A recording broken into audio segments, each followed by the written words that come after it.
Welcome to Guide My Work. This series of videos was created to guide you through the steps you'll need to take in order to set the system up.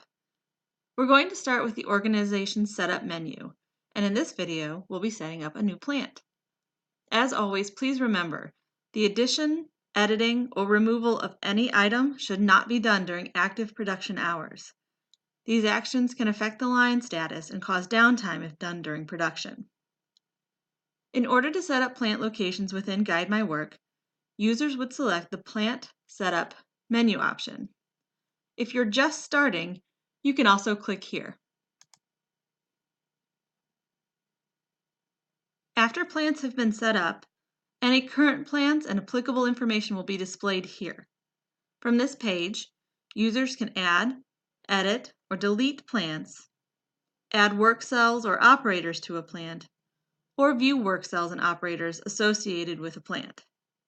For this example, we're going to be starting with a brand new company and adding the first plant to the system.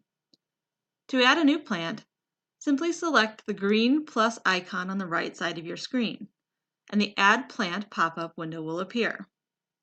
At this point, users will be prompted to enter in the following information: plant name, this should be unique, address, default language, and time zone. All displays and reports will be shown in the plant's associated time zone.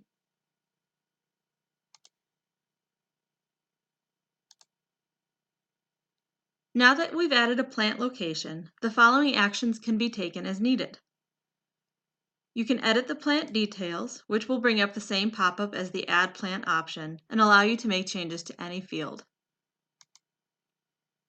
You can modify the options for the plant, which in this case, only operator tracking has available options. Operator tracking is essentially how the station process is started, or the login style. You can require an operator badge scan, have an on-screen keyboard for the operator to type in an assigned login code,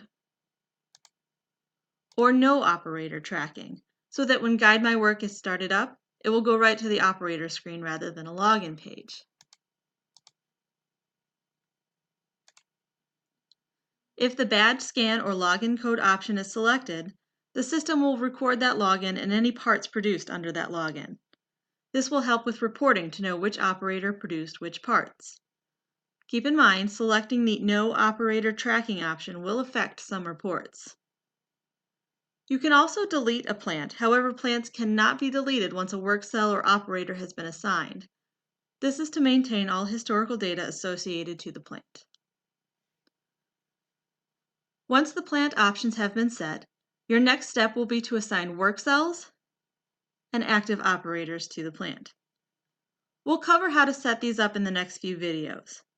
If there aren't any assigned yet, clicking on the Add a Work Cell or Add an Operator button will take you to those setup pages.